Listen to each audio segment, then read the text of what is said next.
Estamos de vuelta en vía pública. Esto es una información que da vuelta al mundo y que nos deja a todos perplejos. Perplejos porque es la constatación de una serie de, primero, estudios, hechos noticiosos que van configurando ya una convicción, que hay gente que es negacionista, pero la convicción del mundo hace pensar que son momentos cruciales para hacer algo y no sea tarde en cambio climático. Y la constatación esta nueva es de un récord en Siberia de 38 grados Celsius. Este es el récord en 136 o 37 años que tiene la estación que mide la temperatura en esa zona. Es decir, la serie es bastante larga, récord absoluto, y que produce cosas que usted se puede imaginar, pero que vamos a conversar con el experto Martín Jacks, que es investigador del Centro de Ciencias del Clima y la Resiliencia, académico del Departamento de Geofísica de la Universidad de Concepción. Martín, gracias por recibirnos. Buenas noches. ¿Cómo estás? Hola, Matías. Muy buenas noches. Muchas gracias por la invitación. Muy bien. Cuando uno lee las crónicas, cada línea que avanza se va preocupando más porque uno anda buscando la palabra excepcional y no la encuentra, o si la encuentra está mal puesta, porque la verdad que no es excepcional. Quisiéramos que fuera excepcional, quisiéramos que fue un pic raro, pero es una tendencia. 38 grados en Siberia sencillamente puede ser el principio de una situación muy grave para nuestro planeta. Efectivamente, y como tú decías, es muy contundente este valor porque es una serie de tiempo muy larga. Eso quiere decir que tenemos registros, como decías tú, desde fines del siglo XIX. Creo que es del 85. Efectivamente. De 1885 creo que es exactamente. Exactamente, 1885. Y no son tantos los lugares en el planeta donde podemos tener series de tiempo tan extensas, ¿no? De hecho, eso para estándares de Sudamérica es bastante largo. Y este es un récord que se rompió el año pasado, en junio del año pasado, y es muy interesante que entonces, tras este año y medio que ha pasado, podamos confiar exactamente en que esto es un guarismo, un valor muy contundente, certificado, digamos, ¿no? Por la ciencia. Sí. Martín, una cosa que me llama la atención, o yo leí mal o no encontré el dato. Esto es de junio del 2020. Exactamente, ¿cierto? sí. Sí. ¿Por qué tarda tanto en certificarse? ¿Qué pasó en junio del 2021 para medir peras con peras, mismo clima, misma época? ¿Hubo temperaturas similares o corrigió, por así decirlo? ¿O todavía no está ese guarismo?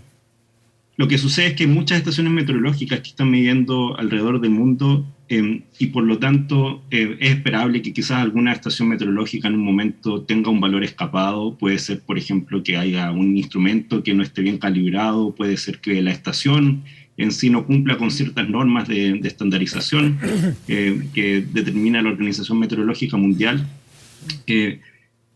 Pueda haber cualquier problema de este tipo y por lo tanto para poder afirmar algo tan potente como esto, ¿verdad? Esta señal de un valor que no se había alcanzado nunca antes, 38 grados dentro del círculo polar ártico, es necesario entonces certificar eso y hay un comité de expertos que estudia esto, que verifica que las estaciones alrededor también hayan registrado temperaturas muy altas, que sean consistentes, verifica que efectivamente los instrumentos hayan estado en óptimas condiciones, ¿verdad? Que estén certificados, estén calibrados, y además que las condiciones atmosféricas sean consistentes con un calor extremo. Es parecido a este tipo de investigación forense que hacen las compañías de seguros, por ejemplo, que cuando hay algún evento extremo meteorológico tienen que efectivamente certificar que eso pudo haber sucedido. Y bueno, después de este tiempo se ha llegado a la conclusión que sí, estaban dadas las condiciones para que esto sucediera.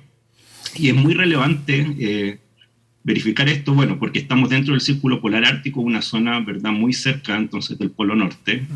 Esta estación está a 67 grados norte, o sea, es una latitud inimaginable para nosotros en el hemisferio sur, ¿verdad?, donde Punta Arenas llega a los 53 grados sur, entonces estamos hablando ya de latitudes comparables con la de la Antártica, en nuestro caso. Y además porque este es un lugar donde normalmente las temperaturas son muy extremas, pero también muy frías, ¿no? En invierno llegan a esta estación tiene un récord también de menos 67,8 grados Celsius. Eso significa que hay una amplitud térmica entre los dos récords de más de 100 grados, 105 grados, ¿no? Ahora, Y es una estación donde normalmente las temperaturas están bajo cero, así que es muy potente imaginarse eso, ¿no? 38 grados en esas condiciones en Siberia. ¿Tú tienes referencia de cuánto es el promedio de los últimos 20, 30, o la serie larga, el promedio de temperatura para junio en ese mismo lugar? ¿Existe para comparar cuán disparado está? Es unos 10 grados menos que eso, en realidad, esa temperatura. Sí, en junio, sí, incluso más. En junio la temperatura debería llegar en promedio como a los 20 grados. ¿sí? Eso significa que durante esa ola de calor, porque este valor extremo fue registrado durante una ola de calor, durante esa ola de calor, esa semana, digamos, teníamos temperaturas 20 grados por sobre lo normal. ¿Y cuál es lo obvio es que se derrite el hielo, ¿no es cierto? Pero con esa temperatura, el tiempo que estuvo expuesto, ¿qué efecto se produjo o ya se puede constatar? Claro, entonces, estas condiciones, claro, ese día, el 20 de junio del 2020, se alcanzó esa temperatura récord, pero una ola de calor se caracteriza porque las altas temperaturas persisten por varios días, ¿no? Eso es lo que define una ola de calor. Entonces, efectivamente, con estas condiciones, lo que sucede es que tenemos el derretimiento en parte, digamos, del hielo marino, por ejemplo, y eso genera, por supuesto, otros efectos de retroalimentación, porque en la medida que haya menos hielo marino, entonces se refleja menos luz solar. El hielo marino normalmente tiene esa característica de reflejar la luz incidente, la radiación incidente, y por lo tanto, cuando hay menos hielo marino, hay más calentamiento de la superficie oceánica. Eso es un efecto. Otro efecto es lo que sucede con el permafrost, ¿verdad? Que es esta capa de suelo congelado que cubre ese sector y que, expuesto a estas altas temperaturas, bueno, en este caso fue una ola de calor de una semana, fue un mes muy, muy cálido, pero si proyectamos esto hacia el futuro, podemos pensar también que ese permafrost, ese suelo congelado, puede sufrir alteraciones considerables, ¿verdad? Ya, bueno, se habla también de la liberación, por ejemplo, de gas metano que está bajo ese suelo, que también actúa como un efecto de retroalimentación positivo. O sea, a medida que más se calienta, más favorece condiciones para mayor calentamiento. Por supuesto. Y finalmente, y algo que conocemos también en el caso de Chile, uno de los impactos que pueden tener este tipo de situaciones, de condiciones meteorológicas, es generar también condiciones favorables para la propagación de incendios forestales. ¿Sí? Que entiendo que en el caso de Siberia, bueno, lo hemos ido leyendo recurrentemente, ¿verdad?, durante los últimos años. En el verano de allá, fueron muchos y muy bruscos, ¿no? Muy duros. Son, claro, incendios forestales que son muy, muy rigurosos, que queman extensiones muy grandes, ¿no? Y eso ocurrió en ese mismo verano del 2020, o sea, hay coincidencia, por eso es que se pudo certificar, entre otras cosas, ese pic de temperatura. Efectivamente. Y también, bueno, revisando los impactos que tuvo esta ola de calor, justamente por este efecto, ¿verdad?, de ir derritiendo ese suelo congelado, también hay colapso de ciertas estructuras. Hubo, por ejemplo, también el vertimiento de petróleo que está almacenado en algunos lugares donde justamente por estas características de un suelo mucho menos estable, entonces algunas infraestructuras colapsaron. Colapsaron, claro. Y dime una cosa, en el invierno, porque se fue a la etapa alta de verano, cuando volvió una etapa más invernal, ¿se puede recuperar ese permafrost o algo de las estructuras heladas que hubo, o hay algunos daños recuperables? ¿Hay registro? Bueno, efectivamente, o sea, si pensamos que esta es una zona donde normalmente hay temperaturas muy, muy bajas, que durante varios meses al año no se alcanzan temperaturas sobre cero, claro, uno puede pensar que ciertos impactos se pueden recuperar de cierta manera. Ahora, colapso de infraestructura, ciertamente no. Incendios forestales, ¿verdad?, son completamente destructivos. Me refiero a estructuras de hielo. Haya inviernos fríos, no. Me refiero a estructuras heladas, grandes icebergs, grandes fiordos, no sé cuál es el término técnico que se usa para esas estructuras de hielo macizo. Claro. Esa me refería como estructura. Ok. No, Yo creo que más bien son impactos no reversibles en muchos casos. ¿Sí? Y por eso es que en esta narrativa también del cambio climático tenemos que estar conscientes, ¿verdad?, de que una vez que se traspasan ciertos límites, no hay forma de volver atrás. Y es particularmente lo que tenemos muy asociado, ¿verdad?, con, por ejemplo, el impacto que hay a cuerpos de hielo, a glaciares particularmente. Glaciares. No es el caso de esta zona que estamos hablando ahora de Siberia, pero me parece que es importante hacer ese punto. Glaciares, quise decir, no fiordos. Glaciares era el término que buscaba. Leyendo sobre esto me encontré con otros episodios que no fueron tanta noticia, o al menos yo no los recuerdo, pero que fueron justamente el 2021, o sea, después de este que estamos hablando, en el Valle de la Muerte, en California, el sitio más caluroso del planeta, con 54,4 grados Celsius. Y luego en Italia, en la zona de la isla de Sicilia, 48,8 grados Celsius. Se están estudiando, me imagino que son también pics importantes que están en el registro de los expertos y esto debiéramos esperar que siga más o menos en esa tendencia. Claro, efectivamente ese valor que tú mencionas, 54,4 grados Celsius, sería el récord global, ¿verdad?, de temperatura en el Valle de la Muerte y son récords que se están verificando justamente por las condiciones, ¿verdad?, que estábamos mencionando anteriormente. El otro valor que mencionaste sería en Sicilia, ¿verdad? Sí. Sería también el valor más alto registrado en Europa. En Europa, claro. Y claro, es muy importante acá mencionar que esta secuencia, ¿verdad?, de altos valores que se van repitiendo en distintos lugares, entonces también genera una advertencia, una evidencia de que recurrentemente se están batiendo récords, ¿sí? Y eso entonces da esta noción de que temperaturas cada vez más altas empiezan a aparecer de forma sucesiva. Y por lo tanto ahí la Organización Meteorológica Mundial también tiene mucho trabajo en poder ir verificando de forma muy exhaustiva esto, pero a la vez le llama la atención, ¿verdad?, el hecho de que se estén reportando estos eventos de forma cada vez más seguida. Y en parte, y en muchos lugares, uno podría entonces hacer ese vínculo con el cambio climático antropogénico, ¿sí?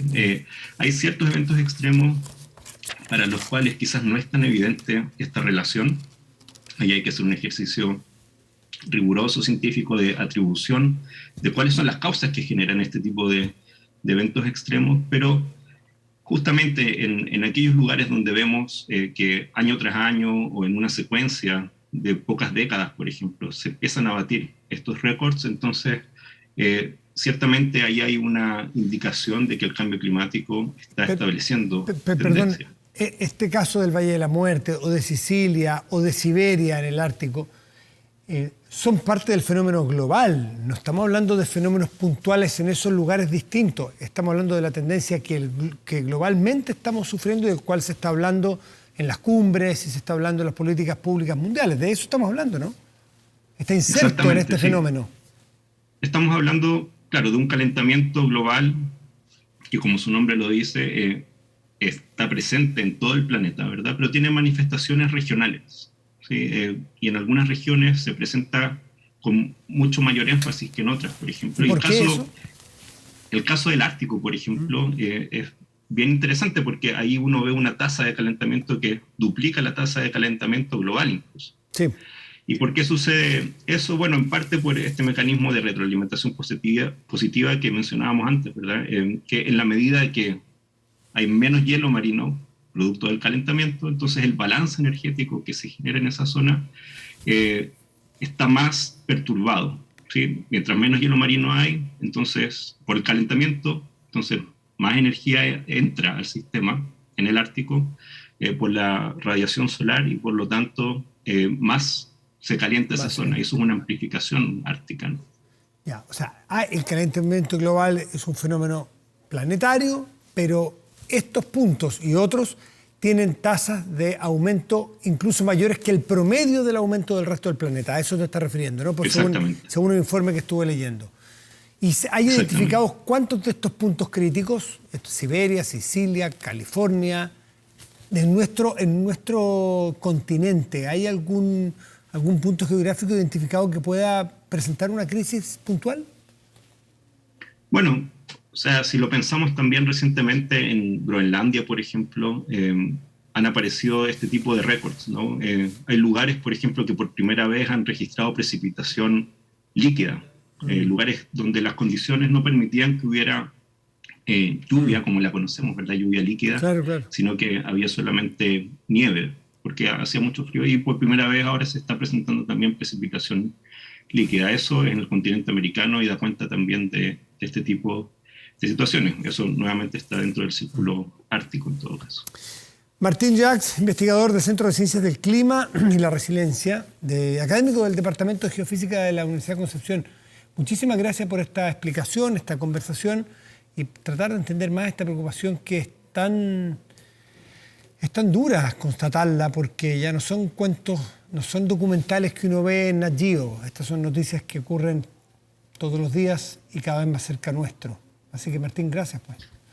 Exactamente. Bueno, y esto solamente para cerrar, sí, claro.